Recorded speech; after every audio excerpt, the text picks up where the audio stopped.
존경하고 사랑하는 천만 서울 시민 여러분, 동행 매력 특별시를 만들기 위해 애쓰고 계시는 오세훈 시장님과 다양성이 꽃피는 공존의 혁신 미래교육을 위해 불출주야 힘쓰고 계시는 주연 교육감을 비롯한 관계 공무원 여러분과 선배 동료 의원님 여러분, 안녕하십니까? 강북구 출신 도시계획균형위원회 부위원장 이용균 의원입니다. 저는 그레이트 한강 프로젝트인 서울링과 한강 수변을 이용한 다양한 사업들에 대한 우려와 문제점을 제기하고 다른 방향으로 변화하는 좋은 시간을 갖고자 합니다. 지난 3월 9일 오세훈 시장께서는 그레이트 한강 프로젝트 추진 계획을 발표하였습니다. 그레이트 한강 프로젝트는 이전 한강 르네상스 사업 2.0 버전으로서 함께 누리는 더 위대한 한강을 비전으로 4대 핵심 전략 55개 사업을 추진하여 4대 핵심 전략은 자연과 공존하는 한강, 이동이 편리한 한강, 매력이 가득한 한강, 활력이 넘치는 한강입니다. 세 번째 핵심 전략인 매력이 가득한 한강은 새로운 전망과 시선, 즐거운 놀이와 문화를 경험할 수 있도록 감성조망 명소와 문화예술공간, 축제, 행사 개최를 주요 과제로 최소 27개 사업을 추진하겠다고 발표하였습니다. 특히 서울링을 마포구 상암동 하늘공원에 2025년 6월에 착공하여 2027년 12월에 완공할 예정이라고 하였습니다. 오세훈 시장께서는 지난 3월 영국의 런던 아이를 방문하여 서울링에 대한 확신이 들었다고 말씀하셨습니다. 런던 아이는 2000년 완공 당시 유럽 최대 규모의 대관람차로 32개 캐빈에 총 800명이 탈 수 있습니다. 완공 당시에는 도시 경관을 해친다는 등의 반발이 부딪혀 5년간 한시 운영을 계획했지만 연간 방문객 350만 명에 이를 정도로 인기를 끌며 지금까지 운영하고 있습니다. 오세훈 시장님, 답변석으로 나와주십시오.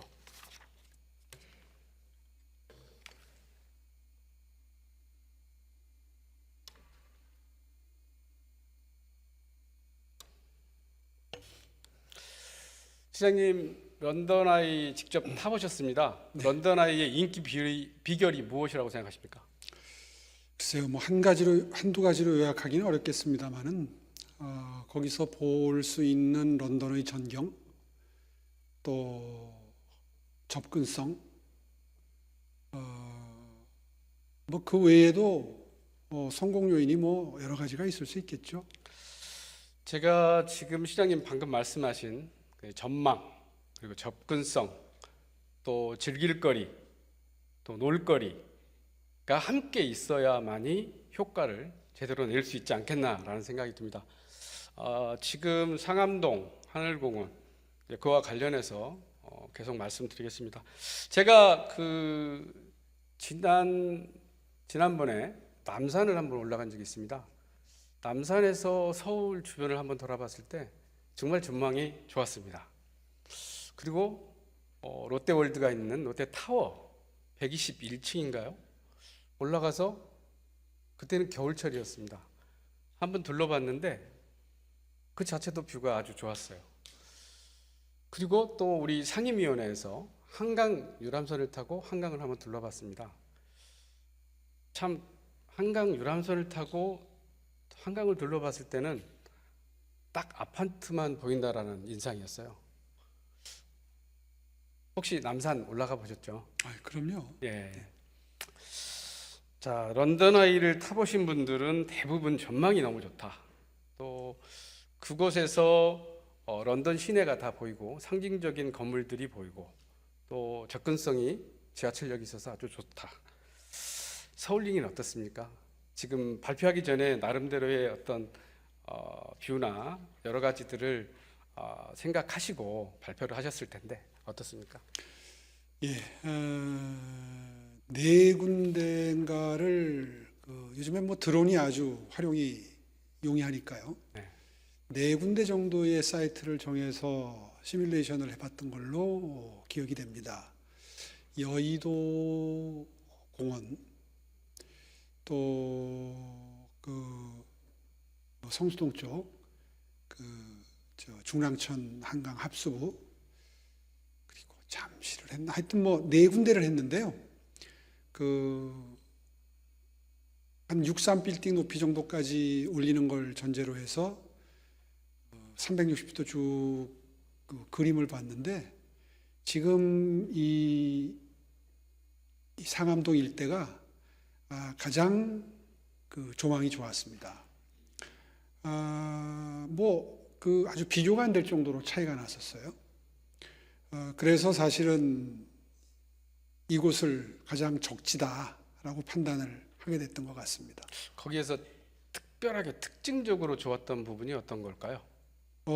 서울 시내와 자연이 함께 보인다는 거죠. 그러니까 런던 아이 같은 경우에는 도심만 보이지 않습니까? 그런데 여기는 멀리 저쪽 북한산, 북악산 이런 산까지 다 보이고요. 그리고 시내 쪽도 다 보이고요. 그 다음에 무엇보다도 이제 자리를 안배해야 되는데, 지금 적절히 의원님 말씀하신 것처럼 롯데월드타워에서 보이는 건 서울의 동북쪽 끝이죠. 또 남산에서 보이는 건 서울 시내 한가운데고요. 여기가 이제 서쪽 끝 아닙니까? 뭐 그런 균형도 좀 참작을 했습니다. 네, 서울링은 서울의 끝자락에 위치해 있습니다. 시장님께서는 인천공항에서 들어오는 관문으로 서울의 상징이 될 거라고 말씀하시고 있습니다. 매립지 약 100m 높이, 그리고 서울링을 180m 높이로 해서 대략 한 280m 높이에서 전망을 바라보는, 네, 그런 상황이죠. 그 자료 화면 잠깐 보시면 이게 네이버 상에 약 300m 높이에서 지금 바라봤던 방향들이거든요. 지금 이제 시장님이 말씀하신 거랑 좀 많이 차이는 있는 것 같아요. 조금 바라보는 시각에 따라서 좀 다를 수는 있으니까. 하필이면 황량한 겨울에 찍은 사진을 쓰십니까? 자료가 네이버 자료로 했는데 어쩔 수 없이 그 사진을 이용하다 보니까 그렇게 됐습니다. 그리고 이제 런던 아이 같은 경우에는 사실 이제 템즈강이 한강에 비하면 훨씬 작잖아요. 작다 보니까 솔직히 뭐 이렇게 길 건너서 런던 아이를 촬영한다든가 사진을 찍을 경우에 아주 멋지게 사실 나오거든요. 근데 한강에 지금 하늘공원 위에 있는 서울 링을 보면 과연 어디에서 어떤 각도로 해야 될지 그런 명소가 만들어져야 되거든요. 그런 부분도 혹시 생각해 보셨습니까? 하여튼 뭐 필요하시다 그러면 저희가 그때 시뮬레이션 한 360도 드론을 이용해서 찍은 동영상이 있는데요. 보시면 좀 마음이 달라지실 겁니다. 그러면 한번 같이 한번 볼 수 있었으면 좋겠습니다. 두 번째, 지금 보면 이제 전망과 관련해서는 저는 그렇습니다. 저 개인적인 생각은 사실은 남산이라는 곳이 되게 정말 서울의 중심이라고 하고 그리고 서울을 전체적으로 바라볼 수 있는 환경은 정말로 좋은 전망대이다. 제가 강북구에 살고 있지만 강북구에서 저희가 뒷산만 올라가도 북한산 뒷산을 올라가면 남산이 그렇게 예쁘게 보입니다. 뭐 롯데월드도 보이고 다 보이긴 하지만 사실 이제 서울이 공기가 사실 좋지 않다 보니까 흐릿하게 보이는 경우. 저 같은 경우는 이제 아침에 올라가다 보니 동쪽에서 해가 뜨면 더더욱 좀 흐릿해 보이는 부분들이 있어요. 그래서 주말에 오후에 올라가면 정말 맑은 날에는 너무나도 아름답거든요. 근데 지금 제가 생각하는 하늘공원은 너무 이제 지금 말씀하신 대로 뭐 자연과 도시를 함께하는 이제 뭐 그런 말씀하셨는데 제가 보기에는 전망에는 좀 상당한 마이너스가 있다. 지금의 런던 아이의 위치와는 차이가 있다. 많은 차이가 있다라는 생각이 들거든요. 그런 부분들도 좀 생각하셨으면 하고요. 두 번째, 안전성 문제입니다. 뭐 전에 방문하셔서도 안전성에 과연 서울링을 설치했을 때 안전할까라는 좀 의구심이 있었는데 런던 아이를 타보고 나서 그리고 전문가의 의견을 듣고 나서는 확신이 있었다라고 말씀하셨어요. 네, 그 구체적인 혹시 내용들이 있을까요? 네, 사실은 그 런던 아이하고 저 서울링은 그 원리가 좀 다를 수밖에 없습니다. 아시다시피 런던 아이는 스포크라 그러죠. 그 와이어로 이걸 당겨주는 그 빗살무늬, 빗살이 있죠. 네, 네, 네. 우산살 같은 게 있죠. 이건 지금 그게 아닙니다. 이제 순수한 건축물이죠. 그래서 세워놓는 원리도 다르더라고요. 현지에 가서 보니까. 어쨌거나 뭐 이 건축 기술은 뭐 한 10년, 20년 전에 비해서 지금 비약적으로 발전하고 있는데 여러 가지 뭐 이 풍동 실험이나 여러 가지 시뮬레이션을 해봐도 충분히 안전하게 건축물로서 기능할 수 있다. 이게 이제 전문가들의 자신감이 있는 분석이기 때문에 뭐 그 점은 저희가 믿고 해야 될 것 같고요. 이제 염려하시는 게 뭔지 제가 짐작이 갑니다. 저희가 발표할 때 하늘공원 위에 한마디로 말해서 쓰레기산 위에 네. 만들겠다고 하는 바람에 처음에 안전성 문제에 대한 우려가 많이 나왔습니다. 뭐 그런 그 우려도 반영을 했고 또 지금 이제 그 접근성 문제도 문제가 될 텐데 접근성 문제까지를 고려해서 하늘공원 위로 고집할 생각이 없습니다. 월드컵 공원 인근 그 사이트 전체를 다 융통성 있게 검토를 하고 있고요. 천상 이 사업은 한마디로 말해서 수익을 내기 위해서 민간업자가 이 사업에 참여를 해야 이게 가능한 그렇죠. 민간 투자 사업이거든요.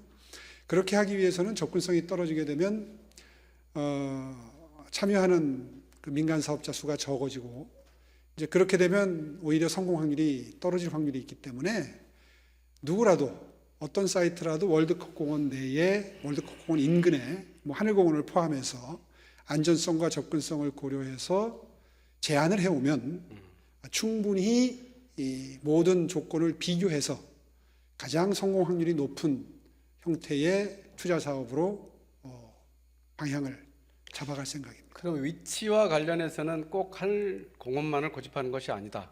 네. 지금 월드컵 공원까지 포함해서 그러나 그런 부분들에 대해서는 지금 민간 사업자들이 그 부분에 대해서는 알고 있나요? 네? 예, 사업자들 이미 다 공유하고 있다 그럽니다. 아, 예. 그러면 이제 안전성은 걱정하지 않아도 된다. 네. 그렇게 확신하신 거죠? 네. 네. 혹시 시장님 그 아인 두바이 네. 아시죠? 혹시 지금 1년 동안 운영이 안 되고 있거든요. 네. 얘기 알고 들어서 알고 계십니까? 있습니다. 그 원인에 대해서도 혹시 아세요? 제가 잘 뭐 미처 그것까지는 파악을 못하고 또 지금 뭐 건설 기간이 약 8년 걸렸습니다. 8년 걸렸고 21년에 개관했다가 22년 7월에 잠정 중단됐고 4월에 결국 무기한 폐쇄를 결정했습니다. 지금 전문가들이나 주민들은 안전에 좀 문제가 있지 않나라는 그러나 두바이 당국은 구체적인 내용을 말하지 않는다. 언론 보도에 의하면 그렇습니다. 그래서 사실은 이 8년 동안 우리나라 기업도 거기에 참여했었고요. 그렇게 했는데도 불구하고 안전에 대한 부분은 그래서 아무리 강조해도 지나치지 않습니다. 다음은 이제 사업 추진 문제에 대해서 잠깐 말씀드리겠습니다. 한 영상 한번 보시죠. 이게 과연 민투 사업으로 잘 진행이 될 거냐 뭐 이런 의문을 표시한 기사들도 있었는데요. 저는 그 점은 전혀 걱정하지 않습니다. 아마 경쟁이 너무 치열해서 선정하는데 즐거운 비명을 지르지 않을까 이런 뭐 희망 섞인 기대도 하고 있는데요. 자, 이렇게 말씀하셨습니다. 그 언론 보도에 의하면 서울시는 총 사업비 4천억 원 규모의 서울링 조성 사업을 사회 기반 시설에 대한 민간 투자법에 따라 추진하기로 하고 2023년 6월까지 민간 제안 그리고 6월 민간 사업자의 제안이 들어오면 내년 1월 공공투자관리센터의 적격성 조사 그리고 기획재정부 민간투자사업심의위원회를 열겠다고 했고 이후에 진행을 이렇게 하겠다고 했습니다. 혹시 민간업체 제한된 업체가 있나요? 제가 최근에 이 건과 관련해서 보고를 받질 않아서 이 중요한 사항을 보고하지. 11월경에 제안이 있을 거라고. 그럼 계획한 거에 비해서 훨씬 늦어지네요. 그 네. 이후에 대해서는 알고 계십니까? 좀 국장이 답변하도록 좀 잠깐. 네, 그렇습니다. 지금 이제 언론에 보도한 거와 다르게 언론에는 6월 민간 제안, 그 이후로 사업을 착착착 진행해서 25년 6월에 착공 이렇게 계획을 했잖아요. 근데 지금 진행 사항이 좀 늦어지는 것 같습니다. 예, 미래공간기관 홍성기입니다. 네. 당초 했던 것보다 이제 입지 문제, 안전성 문제도 제기하시는 분들이 계셔서 저희들이 하늘공원 위에다가 그 매립지 위에다가 이제 그 표준 관입 시험을 해가지고 지질 조사도 하고 그러다 보니까 좀 늦었고요. 그리고 이게 아까 사회 기반 시설에 해당되는지에 대해서 9월달 심사를 남겨놓고 있습니다. 기재부. 그래서 그거 때문에 그 이후가 적격성 심사를 받으면 그때 이제 업체에서 지금 컨소시엄을 구성해서 한 11월경 제안을 예상하고 있습니다. 그러면 지금 좀 전에 말씀하신 지금 하늘공원 예. 집안 검사하고 하셨다고 그랬잖아요. 예, 예. 어떻습니까? 생각보다 거기서 가스가 많이 나오고 가스 분출로 그러겠죠. 인해서 네. 그 폭파 위험도 있고 그래서 했는데 다행히 그건 없었고요. 다만 이제 거기다가 이제 120m 내려가야 되는 그 이제 뚫고 하는 비용이 한 900억 정도 발생합니다. 그러니까 그게 이제 투자자는 그 민간 투자자 입장에서 굉장히 부담이 되고 경우에 따라서는 저희들 공공에서 지원해야 되는 경우도 있어서 그런 내용 때문에 하늘공원 위를 포함한 그 월드컵 공원 일대를 좀 넓게 해서 제한할 수 있게 저희들 협의를 해나가고 있습니다. 저 일단 나오셨으니까 좀 더 질문하도록 하겠습니다. 시장님이 구체적으로는 잘 모르실 것 같아서 지금 그 난지도가 보면 우리가 한 100m라고 하는데요. 그러니까 100m 이하는 지금 한강 지면하고 같은 높이를 얘기하는 건가요? 거기서 그 현재 GL 라인에서 그러니까 한강 물줄기의 라인. 지금 강변북로 레벨이 그렇죠. 15레벨이거든요. 예. 15, 그럼 16 얼추 레벨. 뭐 그렇게 되겠는데요. 거기서 20m를 더 내려가야지 연암층이 나옵니다. 그러니까 집안을 그러니까 120m를 내려가야 돼요. 집안을 조사해 보니 예. 120m 이하에는 지금 이제 안반이 있다. 그런 말씀이시죠? 예. 거기까지 지지를 해야지 안정한 구조가 되겠습니다. 그렇죠. 120m, 그러니까 20m 정도가 더 바뀌는 거잖아요. 사실. 그러니까 그렇죠, 그렇습니다. 그렇죠. 왜냐하면 강 주변에는 사실 뭐 이제 마사토나 아무래도 뭐 좀 지질이 약한 것들이 있고 그 밑에는 이제 뭐 말씀하신 대로 그런 이제 바위가 그렇죠. 알겠습니다. 그러면은 지금 그 조사 비용이나 이런 부분들은 지금 시에서 다 부담하고 있는 건가요? 예, 저희들이 거기 월드컵 공원 일대에서 하고 있는 토목 업체한테 이렇게 설계 변경을 맡겨서 직접 뚫었습니다. 네, 알겠습니다. 이상 들어주셨습니다. 네, 시장님.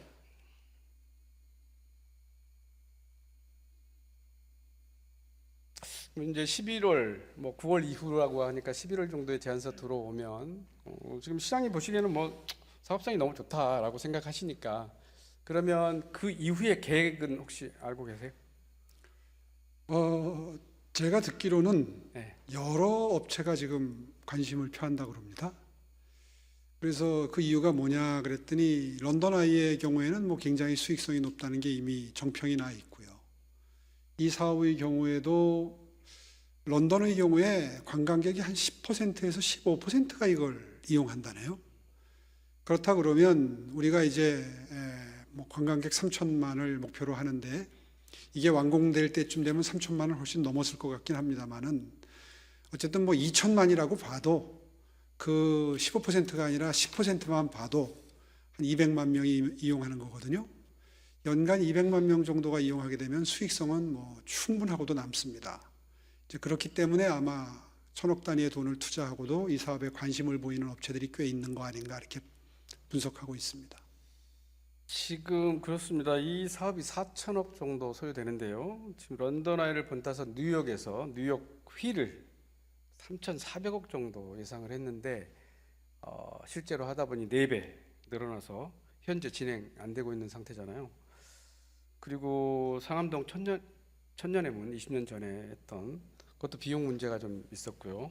또 안전의 문제도 좀 있었었고요. 그 당시에 사실 그렇습니다. 공사비 지금 왜냐하면 이제 말이 좀 달라질 수밖에 없는 게 하늘공원만 거집했다라면 상당한 비용이 많이 수반될 거라고 생각이 드는데 또 위치가 바뀌는 상황에서는 비용 문제에 있어서 많이 작아지는 상황인 것 같아요. 그래서 공사비 측정이나 이런 사실 이제 링의 구조물이기 때문에 사실 공사비 측정하는 데 있어서도 쉽지 않겠다 결정하는 데 있어서도 그런 생각이 들거든요. 시장님은 생각 어떠세요? 글쎄요, 뭐 그런 기술이나 그 공사비의 문제는 사실 그 전문가들의 영역 아니겠습니까? 예. 이 민간 투자 사업을 통해서 수익을 얻고자 하는 투자자들이 아마 저보다도 더 치열하게 고민을 하고 결론을 내려서 만약에 안전성이나 어떤 뭐 재원의 조달이나 뭐 브레이크 이븐 포인트를 맞추는 문제가 생긴다면 아마 참여를 안 하겠죠. 저는 그 부분에 대해서는 그렇게 크게 걱정할 일은 아니라고 생각합니다. 일단 참여하고자 하는 업체가 복수로 있다는 것은 그 가능성을 높게 본다는 뜻으로 저는 이해합니다. 그렇죠. 일단 뭐 시장님 말씀하신 것처럼 민간 사업자가 제안을 한다라면 그 제안서 내용에 포함이 다 돼 있을 거고요. 자신들이 자신 있다라고 생각하니까 제안을 할 건데 지금 현재는 뭐 제안을 아직 받지 않은 상황이기 때문에 뭐 시장님은 워낙 자신 있어 하시지만 그거는 이제 두고 봐야 될 문제라고 생각합니다. 런던 아이는 관광객들이 많이 유치되고 있고요. 또 유동인과 많은 지하철역이 가깝습니다. 시장님 아까 말씀하신 것처럼 이제 접근성의 문제이죠. 그리고 사실 런던 아이 주변에는 뭐 다양한 볼거리들도 많고 또 상징적인 건물들이 걸어서도 가능하고 또 수상 버스도 바로 이용할 수 있고 자 이렇습니다. 근데 사실 우리 지금 하늘공원 월드컵 여기 월드컵 공원에 하면 좀 더 가까워지겠죠. 근데 저희는 이제 하늘공원으로 알고 있어서 하늘공원으로 한다라면 상당한 시간이 소요됩니다. 약 한 35분에서 8분. 그런 아이들과 함께 한다라면 여기가 되게 높잖아요. 100m 높이니까 아이들까지 한다라면 1시간 걸리는 거죠. 자, 이런 부분들도 해결해야죠. 그렇지 않으면은 접근하기 어려우니까 관광객이든 서울 링을 타보겠다고 하는 사람들이 작을 거 아닙니까? 그거에 대한 대책은 혹시 무엇입니까? 그래서 사실은 여러 가지 대안을 생각을 초기에 했었습니다. 그리고 그거는 민간 사업자들도 검토를 하고 있을 거라고 생각이 되는데요. 사실 어제 그제 이제 이 시정 질문 과정에서 이제 관광객들도 양보다는 질이다. 사흘 머물 사람들 닷새 일주일 머물게 하고 100만 원 쓸 사람 200만 원, 300만 원 쓰게 해야 된다. 이런 말씀을 드릴 기회가 있었는데 사실 볼거리와 즐길거리는 많을수록 좋은 거 아니겠습니까? 더군다나 이제 앞으로 AI와 로봇이 이 대세를 점하는 미래 세계에서는 주 4일 근무제도 아마 본격화될 가능성이 높고요. 그렇게 되면 이 여가와 레저의 중요성이 굉장히 강해지고 그렇기 때문에 우리가 사실 관광업이 GDP에서 차지하는 비중을 가벼이 볼 수가 없는 거죠. 그런 관점에서 서울에 한 번 온 사람이 두 번, 세 번 오게 할 수 있는 장치들이 있어야 하는데 그 장치 중에 하나로 이제 이런 걸 구상하는 거 아니겠습니까? 이제 그렇게 되면 예를 들면 뭐 모노레일이라든지 곤돌라라든지 뭐 무빙 워크라든지 여러 가지 구상 가능한 게 있습니다. 물론 비용이 들기 때문에 그건 이제 비용 대비 가성비를 따진 민간 사업자들의 고민의 영역이겠죠. 그렇게 해서 만약에 이 시설물이 하늘공원 위로 올라가게 되면 지금 말씀드린 여러 가지 접근성을 개선하기 위한 보조 장치들이 필요할 거고요. 그게 투자가 안 된다면 이제 월드컵 공원 인근에 지하철역 근처로 위치를 선정을 해서 건축하면 될 일입니다. 그러니까 그런 것들을 지금 융통성을 가지고 다 열어놓은 상태이기 때문에 아마 11월 달이 되면 대충의 얼개가 나오지 않을까 이렇게 저는 기대하고 있는 겁니다. 그러니까 시장님 그렇습니다. 지금 이제 런던 아이와 같이 인기를 끌기 위한 서울링 사업이 있고, 또 지금 말씀하신 것에 접근하는 방법에 대한 뭐 곤도라든 아까 말씀하신 뭐 다양한 방법들, 그러면 사실은 사업이 각각이잖아요. 아니면 통으로 하려고 하시는 건가요? 통으로 할 수도 있고 각각 할 수도 있고 그거야 얼마든지 그거야 융통성을 민간 발휘할 수 사업자가 제안하는 내용에 따라서 하시겠다. 있죠. 그렇죠. 되게 지금 되게 포괄적입니다. 보니까 네, 왜냐하면 그러니까 민간 사업자가 아무튼 수익성 잘 나게 하면 그냥 사업하겠다라는 의미이신 것 같아요. 그렇습니다. 위치도 그렇고, 그다음에 그게 설치됨으로써 이제 마포, 상암동이 특히 더 사람이 많아지고, 또 다양한 교통 대란이나 그다음에 뭐 사람들이 아무튼 많다 보면 어떤 문제들이 많이 발생하잖아요. 그런 부분들은 또 시에서 해야 될 거 아닙니까, 그죠? 네. 그런 부분도 그러면 아니 왜냐하면 이 사업 제안과 이거는 따로 갈 건데, 그죠? 시에서 할 일이 있고 또 민간 사업자가 할 일이 있잖아요. 그 부분은 민간 사업자가 해온 대로 맞춰서 서울시가 하겠다. 그 주변 사항에 대해서는 그런 말씀인가요? 일단 어떤 형태의 사업인지가 결정이 되고 나면 이제 그때부터 또 부수적인 그로 인한 뭐 불편이라든가 이런 것들은 그때부터 고민하는 게 순서인 것 같은데, 지금 이제 의원님 질문의 요지는 처음에는 접근성이 별로 좋지 않아서 사업이 힘들 거다 하는 요지의 질문을 하셨었고, 또 지금은 너무 많이 올 때에 대비한 교통 혼잡이나 이제 이런 걸 걱정하시는데, 그런 걸 미리 다 걱정해서야 무슨 일을 새롭게 할 수 있겠습니까? 일단 차근차근 해나가면서 문제를 해결해 나가고 그것을 어떻게 해야 될지 결정해 나가야 되기 때문에 시간을 충분히 몇 년씩 두고 하는 것이죠. 하여튼 뭐 염려해 주시는 것들이 지금 이미 다 그 우려하는 견지에서 비판이나 이런 것들이 다 나온 걸 담아서 지금 하나하나 정리정돈해 나가는 과정이기 때문에 일단 지금은 좀 지켜봐 주시는 게 맞을 것 같습니다. 그러니까 지금 이제 뭐 문제시 되고 있는 거는 뭐 안전성, 접근성 가장 큰 문제인 것 같아요. 그리고 이제 그에 따르는 정말로 사업이 진행될 수 있는가가 가장 중요한 내용이고요. 그다음에 이제 마지막으로 사실 이제 마포 구민들의 생각은 어떻다고 생각하세요? 그것도 다 다를 수 있죠. 예, 다를 수 있죠. 네, 뭐 우리 마포구에 이런 시설이 들어오는 게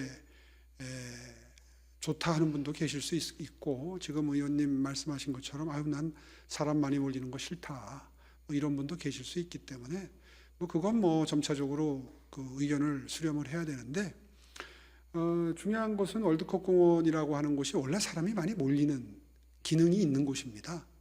뭐 그 축구 게임이 한 번 있으면 6만 명이 한꺼번에 몰리는 곳이기 때문에 게임이나 축구 게임이나 어떤 공연을 보기 위해서 순식간에 6만 명이 모였다가 순식간에 6만 명이 사라지는 게 가능한 공간인데, 그게 1년 12달이 있는 게 아니지 않습니까? 네. 그 6만 명이 하여튼 순식간에 접근 가능했다가 순식간에 흩어지는 게 가능한 공간이 서울시내 많지 않습니다. 그런 점도 사실은 이 입지를 결정하는 데 영향을 미쳤습니다. 지금 이제 언론 보도상으로 보면 마포 구민들이 이제 쓰레기 수확장과 관련해서 뭐 전 회기 때도 그랬지만 뭐 집회도 하고 다양한 방법으로 지금 반대 의사를 표시하고 계시고, 서울시 입장에서는 또 해야 될 사업인 부분도 있고요. 또 거기에 이제 이번에 서울링이 발표되면서 이것 때문에 이렇게 하는 거 아니야라는 그런 말씀을 하신 분도 계시고요. 그래서 지금 마포 구민들 입장에서는 소각장과 관련해서 주장하신 분들 입장에서는 되게 반대를 극심하게 하시는 것 같은 경향이에요. 앞으로 또 중요하게 마포구에 설치되는 부분이기 때문에 마포 구민들과의 대화나 협의를 통해서 또 원활하게 진행할 수 있도록 좀 노력을 해주셨으면 합니다. 예. 네, 들어가셨습니다.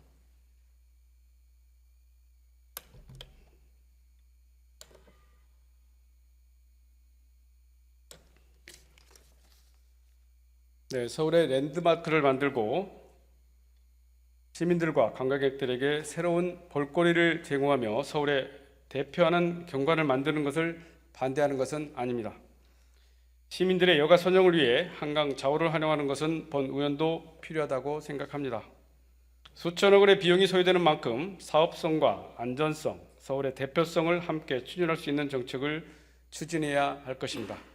앞서 본 의원이 이야기한 문제점들을 보완하여 서울링이 서울의 대표적인 랜드마크로 서울 시민의 자랑스러워할 수 있는 명소가 될 수 있도록 신중하게 검토해 주시기 바랍니다.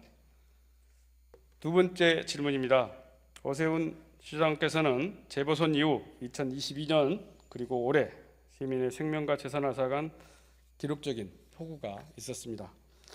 기후 이상으로 폭우가 발생이 증가하고 장기적이며 이에 따른 대책을 반드시 세워야 합니다. 지난 2022년 8월 서울에 115년 기상관측 이래 최대 폭우가 기록되면서 서울 강남 지역 등 수도권과 강원 영서 지방에 쏟아진 역대급 폭우로 도심 곳곳이 침수하였고 인명과 재산 피해가 발생했습니다. 기상청 자료인 서울 지역 지난 108년간의 강수량을 살펴보겠습니다. 그리고 최근 50년간 시간당 50mm 이상 집중호우 빈도를 보시는 자료와 같습니다. 집중 빈도가 점차 증가하고 있는 양상입니다. 우리나라 108년 기후변화 분석 자료에 따르면 지난 108년간 강한 강수는 증가하고 약한 강수는 감소하였으며 앞으로도 극한 강수 현상은 증가할 것으로 전망됩니다. 서울을 관통하는 한강은 대한민국 발전의 상징입니다. 한강에는 또한 많은 댐들을 건설하여 홍수 조절, 식수원, 수력 발전, 농업용수 등 다양하게 활용하고 있습니다. 서울의 한강은 한강 유역에 건설된 댐의 영향을 많이 받은 것도 사실입니다. 강원 영서, 충북에서의 많은 강수량은 북한강과 남한강을 거쳐 서울로 흘러 내려옵니다. 그때 팔당댐의 방류로 인해 한강의 둔치 및 시설들이 잠기게 됩니다. 이에 따라서 시설물, 펜스, 체육시설 등 복구 비용이 매년 막대하게 발생합니다. 최근 5년간 한강공원 피해 및 복구 비용 현황입니다. 한강 홍수는 최근 5년 중 2년은 피해가 없었고 3년간 총 9회에 걸쳐 침수가 발생했으며 연 80억 원 정도의 수해 복구 비용이 발생하였습니다. 주요 피해 현황을 살펴보면 한강공원 하천 시설물, 한강 생태공원, 한강공원 체육시설, 한강공원 녹지 분야 등입니다. 이러한 피해는 재난관리기금을 통해 복구가 이루어지고 있습니다. 그런데 그레이트 한강 사업은 문화, 레저 등 다양한 시설물을 한강변에 설치, 건설하는 계획입니다. 오세훈 시장님, 답변서로 나와주십시오.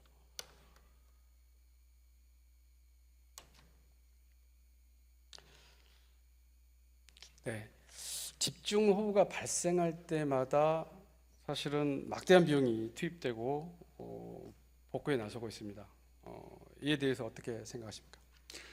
예, 뭐 한강에 어떻게 보면 숙명이라면 숙명이죠. 그러나 그 침수 후에 복구하는 게 지금 획기적으로 기간이 단축된 건 분명한 사실입니다. 그것은 10년 전에 했던 1차 한강 르네상스 프로젝트 덕분이라고 저는 생각합니다. 기억하고 계시는지 모르겠는데 그때 당시에 한번 홍수가 져서 침수가 되면 한강 유역은 완전히 뻘밭이 됩니다. 그렇게 되면 그거 뻘 걷어내는 데만 보름 한 달 걸렸었습니다. 그런데 한강 르네상스 프로젝트를 하면서 생태계 살리는 구간들은 살리고 시멘트로 덮을 구간은 덮어서 또 수도전을 전부 집어넣어서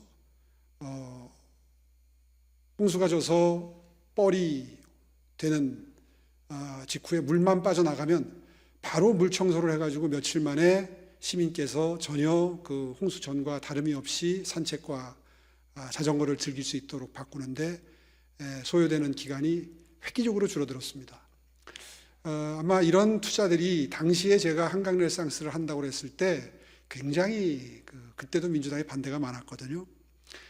그런데 아마 이렇게 뭐 경관이나 이런 건 다 차치하고 뭐 잔디밭에서 행복하게 즐기는 이런 거 다 차치하고 산책로 자전거 쓰기 편하게 된 거 다 차치하고라도 이렇게 홍수 침수 이후에 원상복구해서 빨리 쓸 수 있도록 해서 미관상으로나 기능적으로 매우 신속하게 원상을 복구하는 것이 가능해진 것은 지금 아무도 기억조차 못합니다. 이 점에 대해서는 굉장히 큰 자부심을 가지고 있습니다. 네, 시장님 이번에 이제 그레이트 한강 사업을 하면서 수해 피해를 적극적으로 고려해서 설치나 건설해야 될 사업이 어떤 것이라고 생각합니까?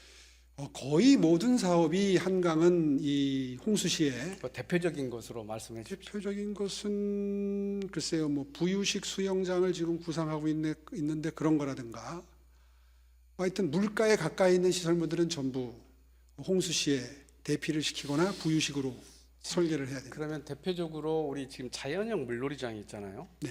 그러니까 지금도 있고 앞으로도 네. 또 시설을 하시려고 지금 네. 계획하고 계시잖아요. 그러니까 전의 시설과 새로운 시설 어떤 차이가 있나요? 이 수해와 관련해서. 뭐 이번 기회에 좀 상세하게 설명을 수해와 관련해서요? 네.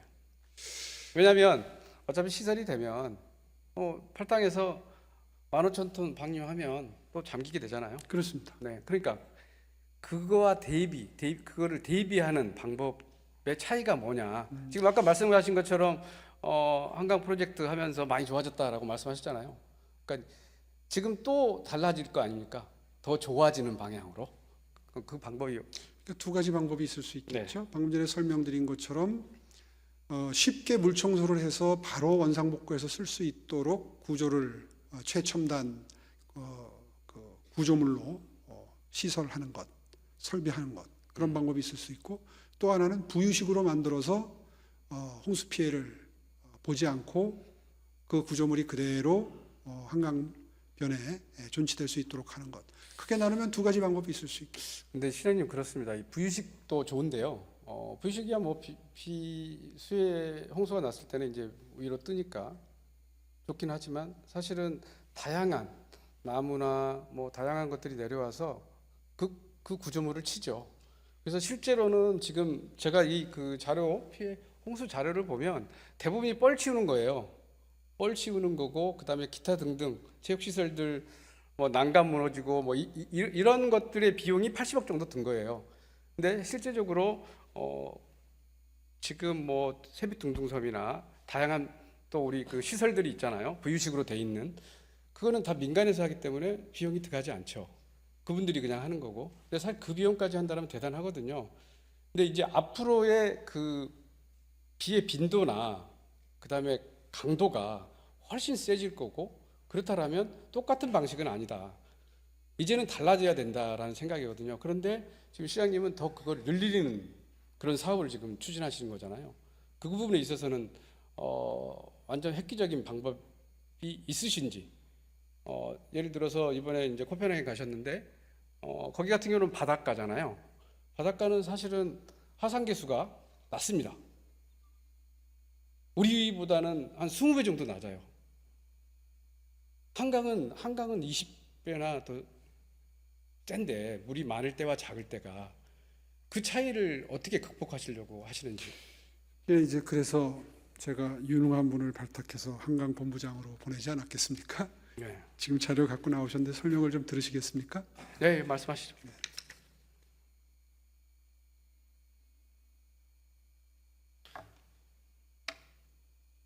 네, 미래한강 본부장 주영태입니다. 의원님께서 우려하신 바대로 저희가 그 한강 시설물을 설치할 때 가장 중요한 게 치수의 안전성입니다. 그래서 저희가 이제 총 55개 사업 중에 하천 내 시설물 설치하는 사업이 21개인데요. 21개를 다 분석해 본 결과 치수의 안전과 뭐 직결되는 것은 거의 없다고 봅니다. 아까 시장님께서 말씀하셨듯이 다만 이제 걸리는 게 수상에 설치되는 시설들인데요. 수상은 다 이제 부유식이기 때문에 하천의 통수 단면이나 유속과는 관계없이 다 안전하게 하천의 흐름에 관계가 없고요. 다만 제가 아까 얘기했던 대로 쓰레기나 뭐 이런 것들이 내려올 때 안전성의 문제는 그 전문가 검토를 거쳐서 설계할 때 뭐 유선형을 한다든가 방파제를 설치한다든가 해서 그런 어떤 보안 장치를 하면서 검토를 하기 때문에요. 또 하나는 이제 저희가 이런 모든 시설 할 때는 한강유역청하고 협의를 하도록 돼 있습니다.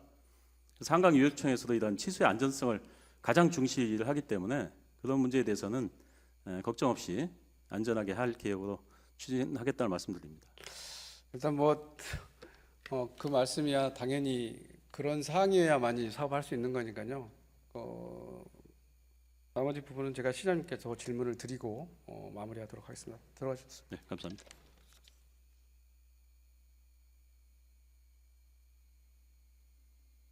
네, 다음 화면 알려주십시오.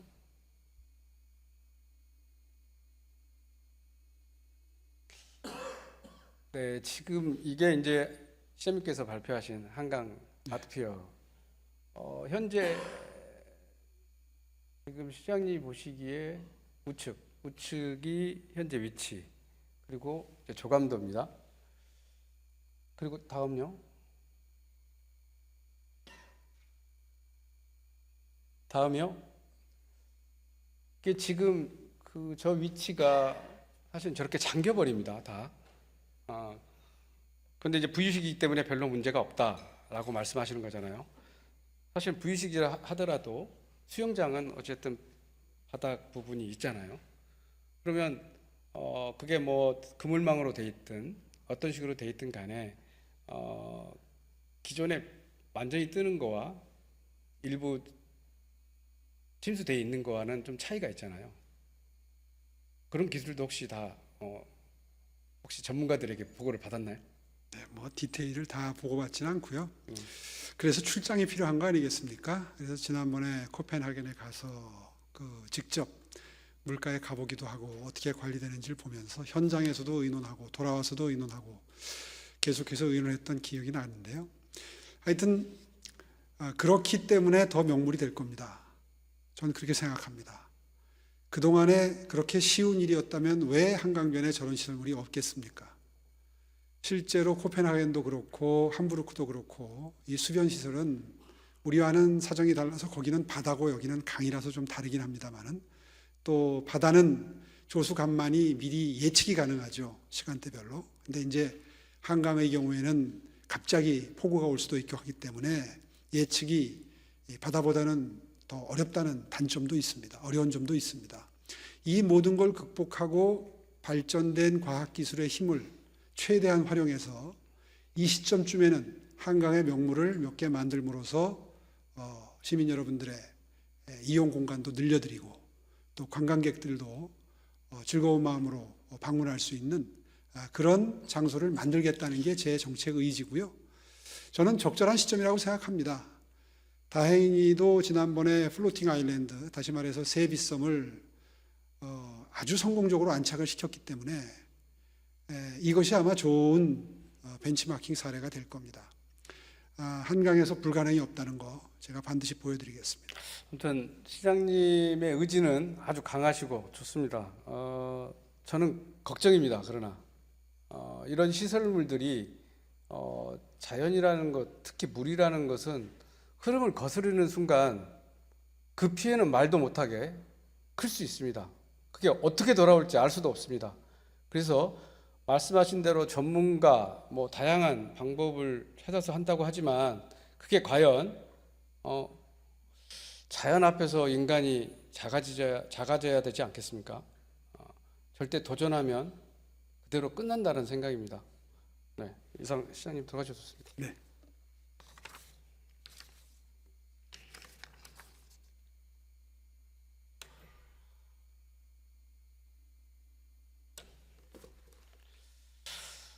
오늘 서울링 사업 추진과 수해 방지 문제 등 한강에 대한 시정 유문을 하였습니다.